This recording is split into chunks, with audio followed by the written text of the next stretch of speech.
look who's here today. We have Tom Padovano from New York. Tom, hi. Hi, Linda. How are you? I'm great. Let me tell people what all you've accomplished in your short life. You've written and sold, well, you've written far more, but you've sold 1,000 jokes.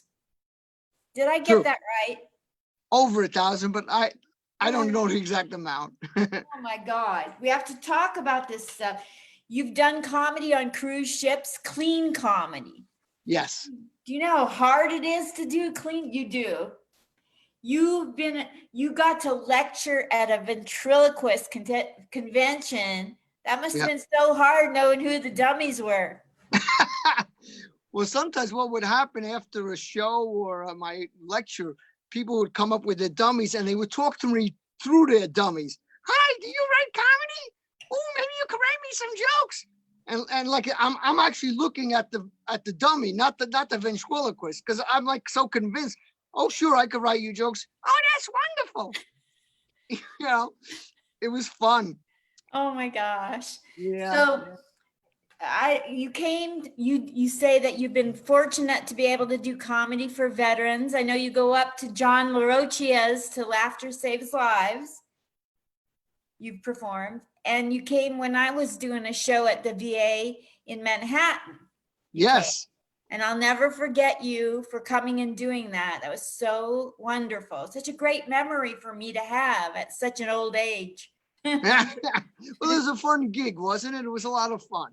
Yeah. They kind of started putting the kibosh and extra rules on top of rules, but when it was good, it was good. Yeah. It'd be nice if that could happen again someday, to do shows for the veterans. Yes, I know Mimi Simpson down in Brooklyn. She's a military veteran, and she's now talking about trying to get in there and do comedy for them. So I hope somebody gets in there. Really? Yeah. I mean, are there any opportunities like that for you out there? There's Nellis Air Force Base and the VA hospital. And Nellis is pretty red tapey. So they want to say this and they want to say that and they want to say that. And yes, you can help people play bingo and be funny, this. And then the VA hospital guy, he's not that good at getting back to me. So it's cool. We have to shut down. They got bigger fish to fry now. Right now, yeah, you're absolutely right. Yes. You're in the middle of the thick of everything. How do you wind up always being in the city that never sleeps and everything happens in New York? It doesn't happen nowhere else. How do you do that, Tom? Well, it's just exciting. There's so many places before the virus to perform and all. And you have the energy of Manhattan, as you know, because you were here and all. And it's very exciting. And hopefully, like I said, eventually live performances will come back. But until then, the virtual thing has its advantages. It does. Yeah. Gladys Simon over at Comic Strip has a show Wednesday nights. Yeah, I've done that a couple of times. Man. So how are things going for you getting on the shows and stuff? Because a couple of years ago, I knew I got to be with you in New York. So yeah. Well, as far as the virtual shows, I basically just Google virtual open mics either on Google or on Facebook, and there's more and more of them popping up now. There's actually one that is out of England. The thing is, because New York time, I'd have to stay up till about 2 a.m. till it starts, but I want to try it. I'd like to try that. Oh, you're so brave. That's awesome. Yeah. The negative is sometimes they mute the other performers and audience, so you're performing and you're not hearing any feedback. And the timing is thrown off then. Or what happens, one open mic I was on, a virtual thing. So I did a joke, didn't get a laugh. I'm going, but then about 5 seconds later, it got a laugh. It was just a delay in the transmission.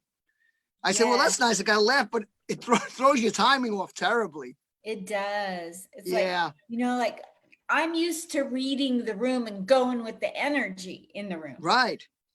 But we also, when we're writing it, we hear it in our head and we know the pace it needs to go. It's right. It's nice to have that feedback. It is. It really is.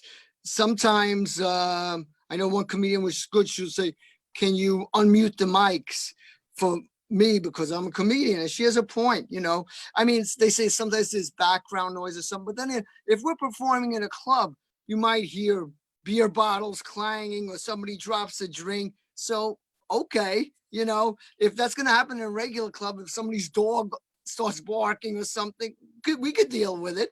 Yeah, and You that know? makes it funnier. Then you just start riffing on, not another glass down the drain, Yeah, there you go. Sure, exactly. whatever. So I you know.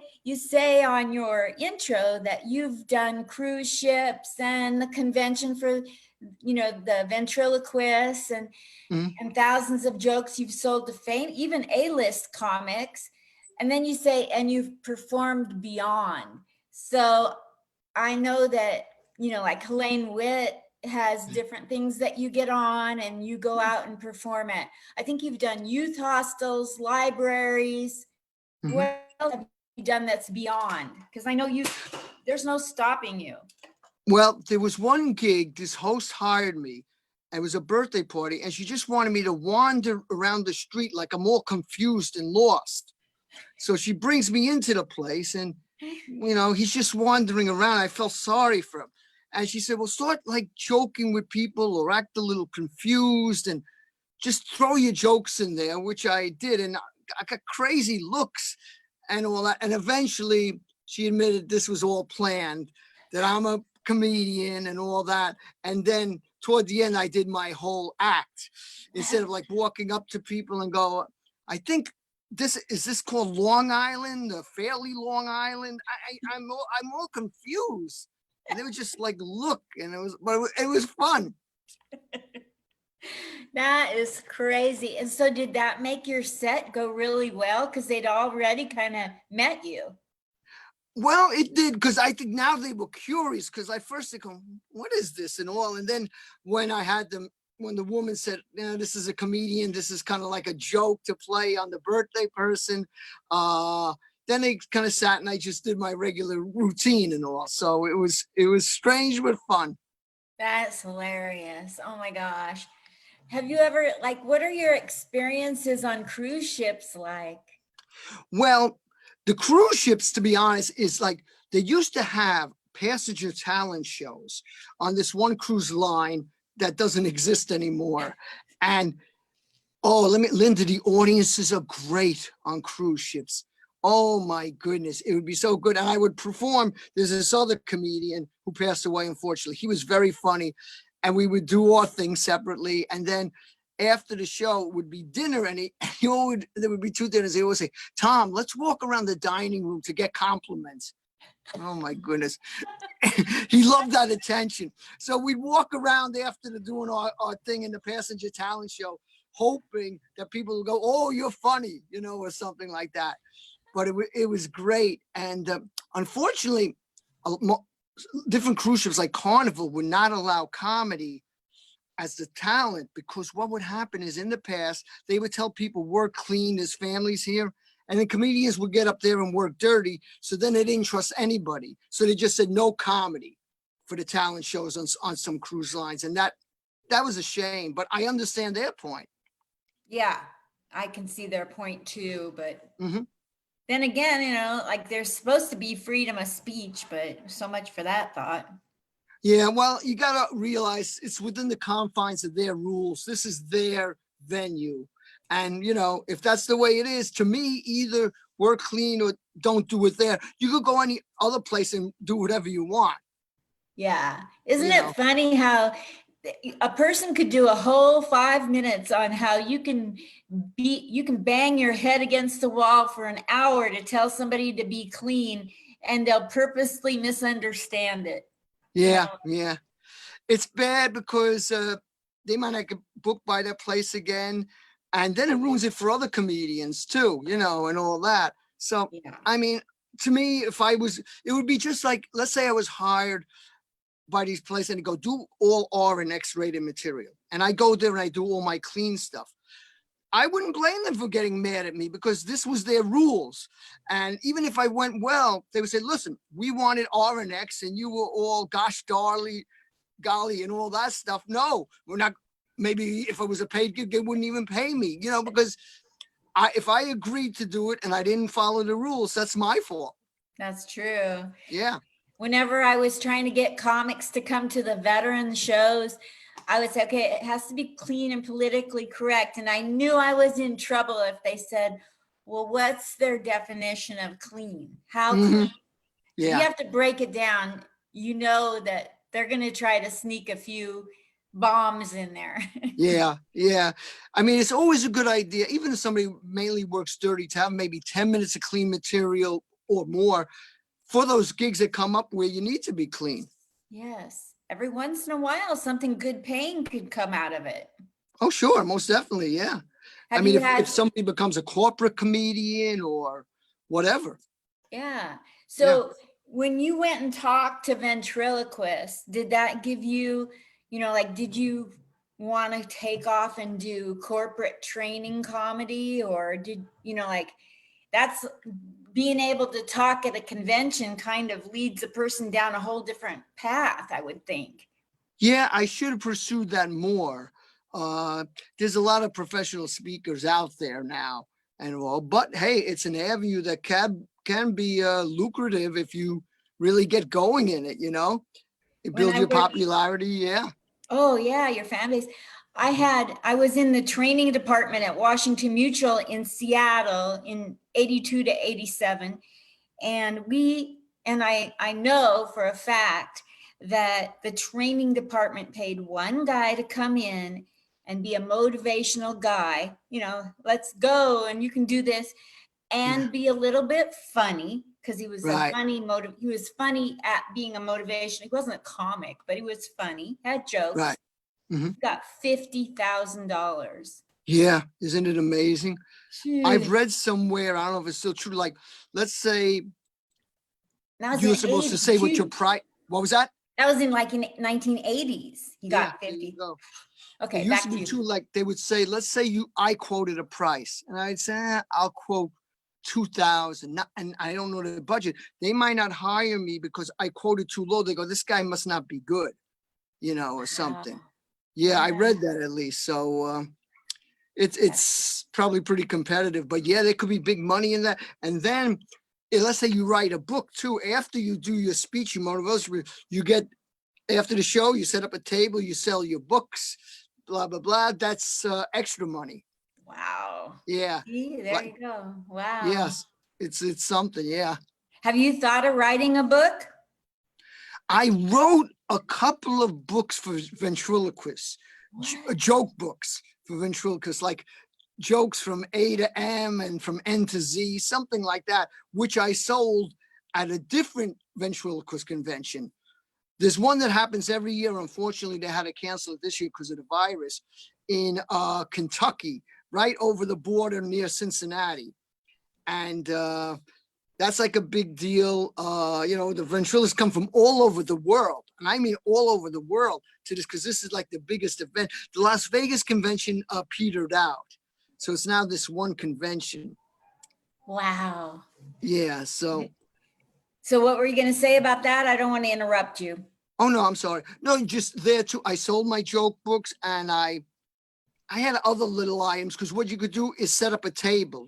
You rent a table, and during breaks between classes, they were a class how to be a better ventriloquist, how to add more comedy to your ventriloquism, blah, blah, blah. You would sell items, and that would be fun. You get to meet the people and their dummies.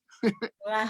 We have a comedian here in Vegas who is a ventriloquist artist. I don't know how you word it.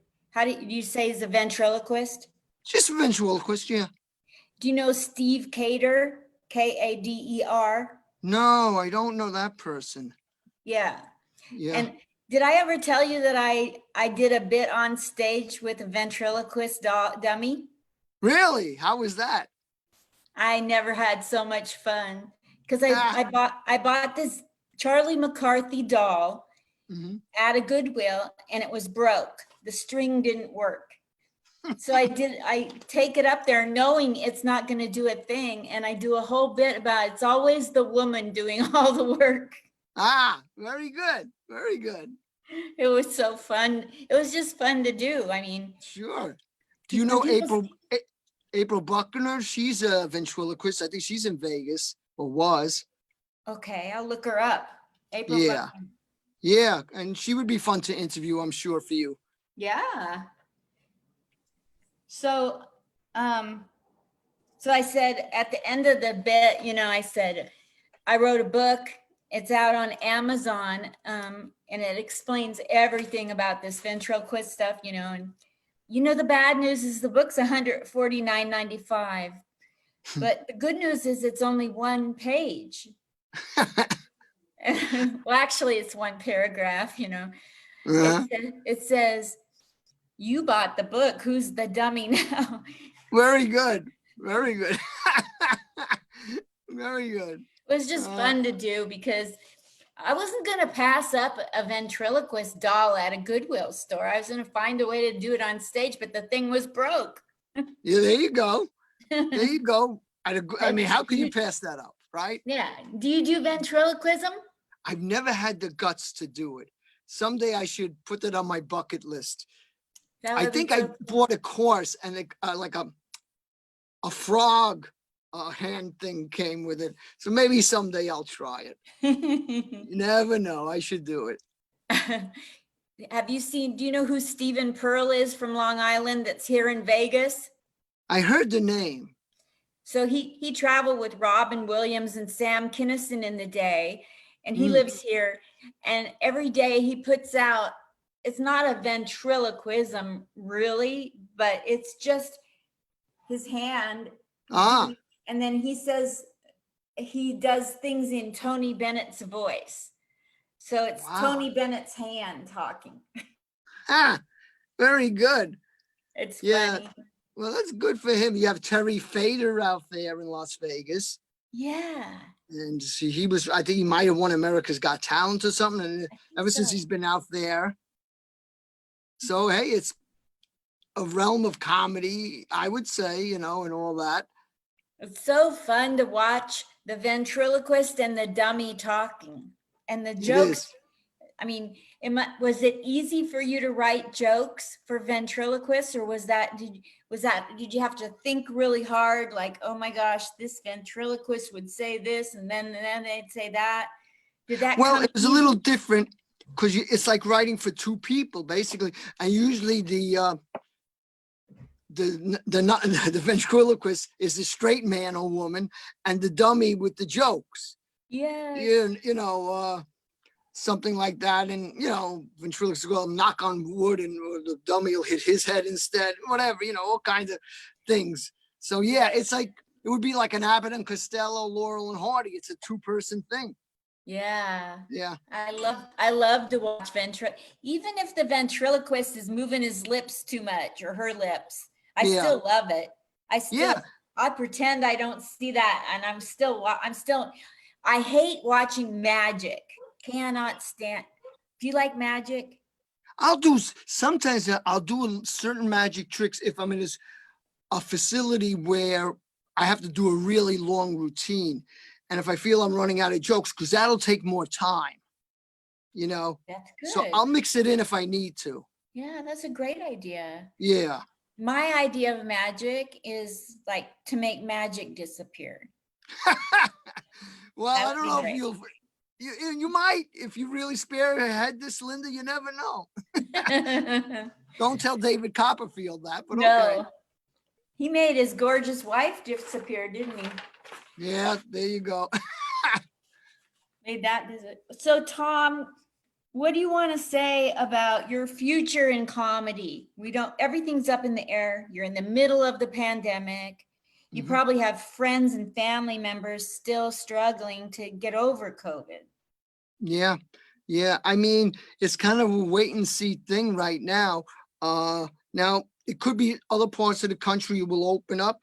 Maybe clubs will open then. Would I maybe take a vacation there / perform? That's my thought right now is, let's say New York stays bad for a while, but let's say upstate New York, which is starting to open up, maybe, vacation, find a club and perform there. Yeah. I know little clubs in Vegas. There's a show here on the day after tomorrow and Mm, on the 23rd down on Fremont Street. And then, but the big clubs, not yet. And then I think Albuquerque's opening up and Salt Lake City, the main club there in Salt Lake's opening where they do the dry bar stuff. okay. So those cities I've heard are opening up already for little comedy clubs to sit social distancing apart, you know. Right. Yeah. And that's tough because laughter's contagious and you want the audience to be close to each other. But in these times, that's not feasible, I guess. Yeah. Not at this point in time. Yeah. Maybe they can have us all march into a comedy show like kindergartners holding a rope so we feel interconnected. That would be a funny, that would be a funny visual thing. Yeah, like you ever see the little kids holding a rope. That would be good. Just have the adults talk like kids when they're in there, Yeah. you know? Where do you want people to follow you or support you? Where you're on Zoom stuff? Do you have Yeah. anything Zoom that I can promote that's this week? Um, Nothing for sure this week. Of course, they could go to my Facebook page, Tom Padovano, Okay. and Instagram, I'm Tom Comedy 2, the number 2. So they could get hold. Was there a one already? Tom Comedy, if they had a one? I guess so. I shouldn't have, because I tried to do Tom Comedy. It was taken. So the Tom Comedy 2, your idea was good. Why didn't I do Tom Comedy 1? Oh, well, it's okay. I'll do.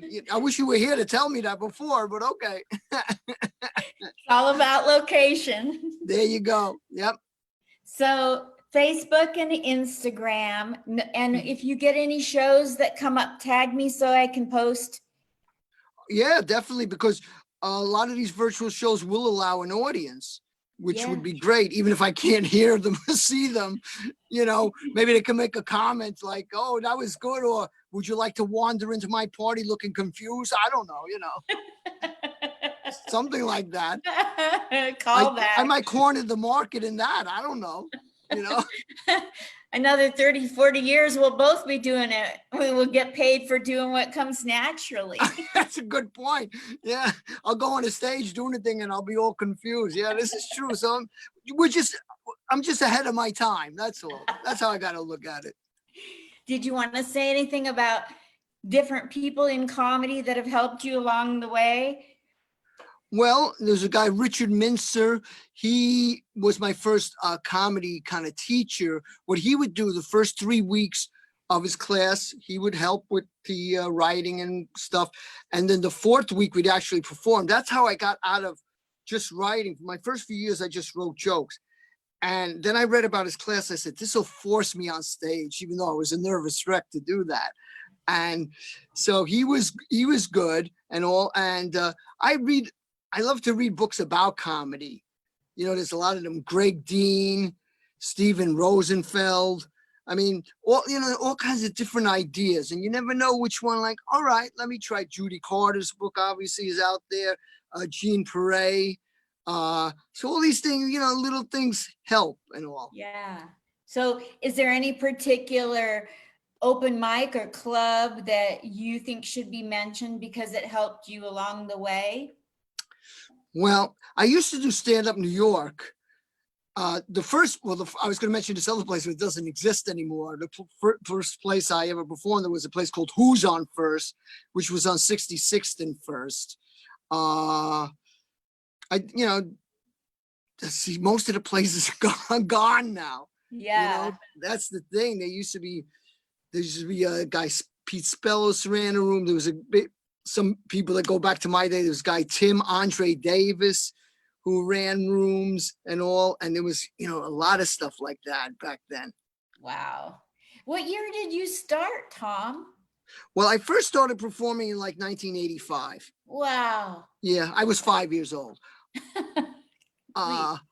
Yes. So that's when I started performing, and still mainly for most of my years, I was writing for others. I still never performed much. Now I'm going a little more toward the performing, because, it's kind of dried up in a way, the writing for others as compared to what it was. Because, Joan Rivers is gone, Rodney Dangerfield, people like that I sold stuff to. Wow, my God, you sold to both of them. My gosh, you should write a book. Yeah, I guess I should. That would be fun to do. Do you know Al Martin? Yes. Over Yeah, at he's he owns coming out with a book. Broadway and Greenwich Village, right? Yes. Okay. He's coming out with a book. I think it comes out tomorrow about his 30 years in the comedy business. How do I buy a copy? You know what? Just go to him on Facebook. I hope he gives me a percentage now. Go to him on Facebook. I just noticed it a day or two ago about, his years in comedy. Like you said, New York Comedy Club and Greenwich Village Comedy and Broadway Comedy Club. Oh my gosh, I would so want to see that. How many Yeah. clubs has he had? 2 or 3? I think 3. I think it's the New York Comedy Club, Greenwich Village, and Broadway. Now, maybe that's changed, but if I remember correct, that's how it was, at least not too long ago. You remember when I was out there, I was barking for Greenwich Village and Broadway? Oh, boy. How did you like barking? Well, I'm such an extrovert, I loved it. But what I didn't love is like not getting results. When I did it by Broadway theater, it was much easier than down in the village when you're up against Pete Burdett, everybody. Yeah. They're not going to buy a ticket from you when Pete's over there. He's, that's like true. But yeah, no, I enjoyed doing barking in Greenwich Village, but I got zero results. Don't feel bad. The few times I barked, it was terrible. Terrible. I know a friend, after a while, he would just dump them in the garbage. He gave up. That's a tough thing. And you have a much better extroverted personality than I do. So, but it's very tough. I practice my comedy, like my favorite thing to say when I was in New York in the Village was I was holding up tickets and I'd say, like tickets, these are not edibles. I don't know why I said that, but all the young people thought it was so funny that I was old and out there saying, these are not edible. No, it's a good line. Yeah. And you still got in the Village, that stuff, people barking. I still, before the virus, see that going on. Yeah. It's something that's barking's been around forever, Yeah, it's true. It's a great way to, like if somebody thinks you're crazy funny, they're now your fan, Yeah. So like well, who cares if, I'm 5 people want my Facebook page. Woo! Yeah, right. I know. I know. Well, you have a good attitude on it. So good for you. Thank you. So what's your favorite thing that you've accomplished during your comedy? I guess I remember first time I sold a joke to Rodney Dangerfield. That was exciting for me. Oh my God. And then when Joan Rivers performed at Carnegie Hall, her representative called me and she gave me and my brother like in the 10th row of the orchestra seats. And then after the show, I was invited backstage and I got to talk. It was funny. So they introduced me to her and she said, "What are you doing here?" Yelling at me like I was nervous. Anyhow, I go, "What do you mean?" She goes, "What are you doing here? Go home and write me more jokes." Oh. And then she said, "Will you see your mom tonight?" I said, "Yes." And she gave me a whole vase of flowers to bring to my mother. I heard she was like that. Yes, she was. She was very nice. And then I met her again in Atlantic City at a gig and at Westbury Music Fair, which goes by some other name now. I forgot what it is. But yeah, she's very good with the people. Wow. I She heard really she would wear a necklace, and if she saw somebody that looked down in the dumps, she would take her necklace off and give it to somebody. Really? Well, I guess I didn't look down in the dumps then. I didn't get a necklace from her. Yeah. Probably did that for women. I don't know. Yeah, you're right. All them rules, we have, us old people. Yeah. Go. Is there anything you want to tell people? Because this is, I don't know about you, but I would go around and collect for March of Dimes, but I don't remember suffering through March of Dimes pandemic or the influenza of 1918. I don't think I was there, but this is our first, we didn't come with a manual to go through a pandemic. So No. how have you been making it through it? What are you doing to stay strong and stay funny? I'm still writing and I still do the mics just virtually now, because I know some comedians won't do that because it's not the same. And I definitely respect that. But I feel if I don't do that, maybe I'll just kind of fade into the woodwork. I think everybody's kind of try to be in their own way ready when and if this pandemic ends and then they go back to performing. You can make connections on these virtual mics sometimes, like I did one out of Washington State, and not that I would do it. He said to me, look, if this fish you ever want to come up here, we're definitely going to have a spot for you. So, See? it's nice, even though, obviously it's a pretty long walk. You make connections sometimes and you never know. You You just never know. That's so cool. You're inspiring. Oh, thank you. People are going to watch this and they might go, you know what? Maybe I will try. A Zoom show is kind of like going to a comedy festival, Mhm. where, you don't see the audience and there's no lights and there's no camera, like a really bad comedy festival if you go by the rules. But there's, like you said, there's benefits to it. Yeah. And then I guess like anything else, maybe you weed out the good from the bad, the ones that are somewhat complicated to connect with. I'm very bad with that anyhow. Some maybe, like I said, everybody's rooted, but I might be some that like, you do hear the other comics laugh because they have their microphones on, and then if I laugh at another comic, they could hear me and all that. Some, what they'll do is they'll have a chat box. So they might just, if they are laughing and you can't hear them or you don't see them on the screen, they might go LOL for a certain joke. That's your reward, Yeah, it's very different, but Sure it's is. all we got right now. That's the thing, Linda. That's all we have right now. So, you could go with it. And like I said, it might not be for a lot of people, but I would say at least keep writing. I wouldn't say just leave it entirely. Oh, when it comes back in a year, I'll start up again. You might be rusty by then. Yes. Yeah. I live in Vegas right off the strip, and I live at what's called Veterans Village. There's six of these, and they're old motels that have been converted. And most of the people that live here are veterans. So anytime I want to, I can go down and sling jokes at them if they're in the right mood to hear them. And how was how was like the open mic scene before the virus out there?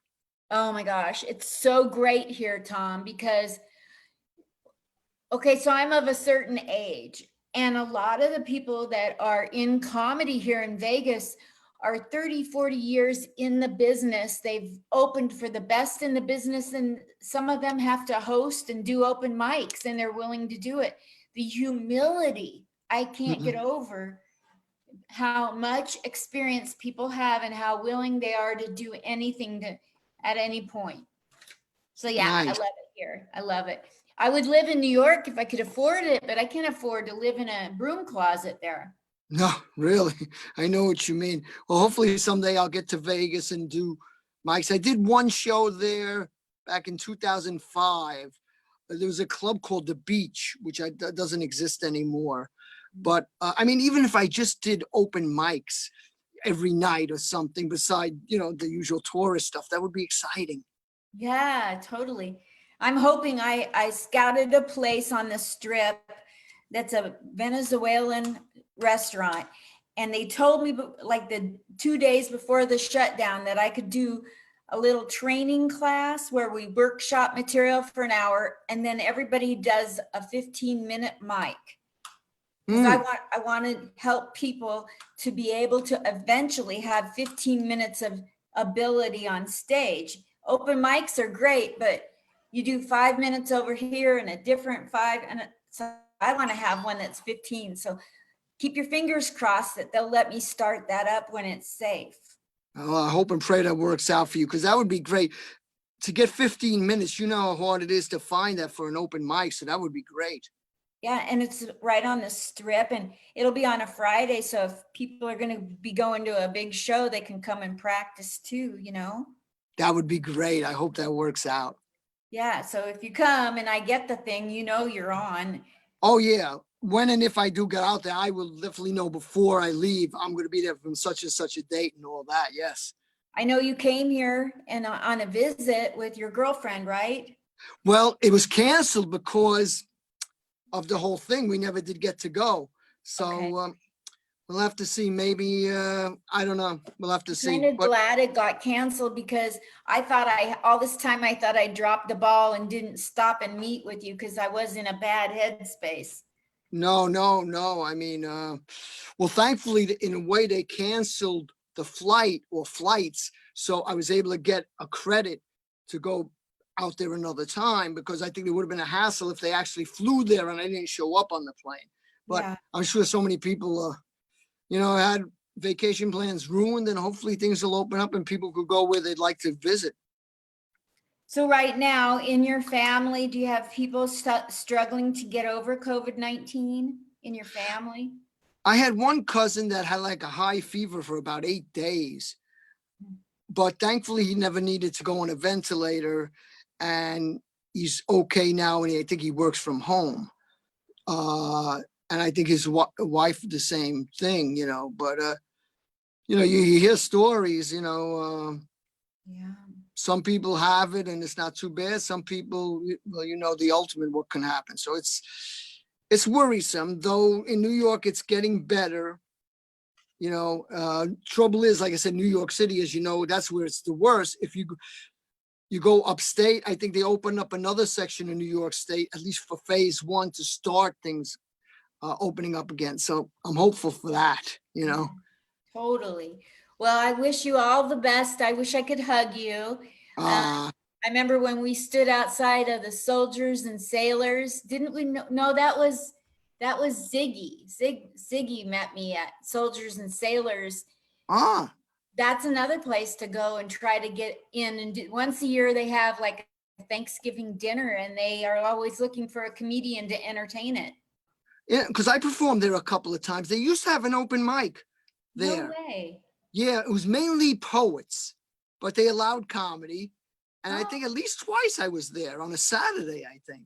Wow. Yeah. Man, I learned a whole lot new about you today that I didn't ever know before. Thank you Well, I so hope. much. Well, no, thank you for inviting me. This was fun. It's fun. Anytime you have an announcement, tag me in it. And if you want to get back on here for 5 or 10 between interviews that I'm doing and making some big announcement of something that's opening up that you want people to come to, let me know. I'll do that, Linda. Yes. Thank you. Thank you, Tom. Everybody, Tom Padovano.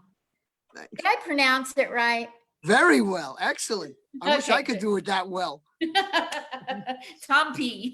Just kidding. Padovano. Bye. Thank you so much. Love you lots. Love you He's lots. a real friend, not a fake one. Bye. Bye.